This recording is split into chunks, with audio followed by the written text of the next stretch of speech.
ఒక మగాడు వేరే వాడి భార్యను కోరుకోవడం అనేది దేనితో సమానం తెలుసా? ఒక చిన్న స్టోరీ చెప్తా వినండి.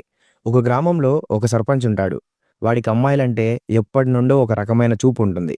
ఒకరోజు ఈ సర్పంచ్ ఎక్కడికో బయటికెళ్ళొస్తుండగా దాహం వేసి ఒక ఇంటి దగ్గర ఆగుతాడు. ఆ ఇంట్లో చాలా అందంగా ఉన్న ఒక అమ్మాయి తన భర్తకు అన్నం వడ్డిస్తూ ఉంటుంది. ఈ సర్పంచ్ బయట నుండి తాగడానికి మంచినీళ్ళు ఇవ్వండి అని అడుగుతాడు.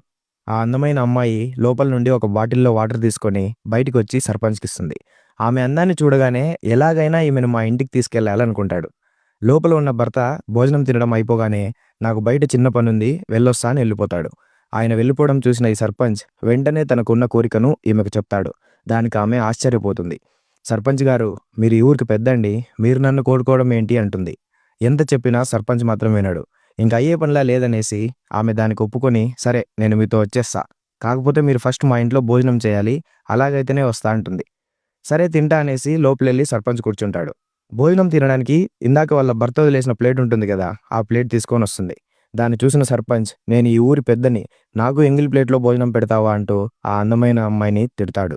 ఆమె నవ్వుతూ, సర్పంచ్ గారు, పెళ్ళైన ఒక ఆడామెను సొంతం చేసుకోవాలని మీరు అనుకున్నప్పుడు మీకు తప్పనిపించలేదు. మరి ఎంగిలైన ప్లేట్‌లో తినడం మాత్రం మీకెందుకు తప్పనిపిస్తుంది అంటుంది.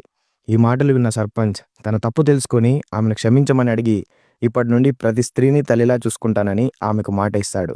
ఈ సర్పంచ్ తెలుసుకున్నట్టు ఇప్పుడున్న జనరేషన్ అబ్బాయిలకి అండ్ అమ్మాయిలకి కూడా తెలిస్తే చాలా బావుంటుంది. వేరే వాళ్ళని కోరుకోవడం అనేది ఇంకోరు తిని కక్కిన ప్లేట్‌లో భోజనం చేయడం లాంటిదే.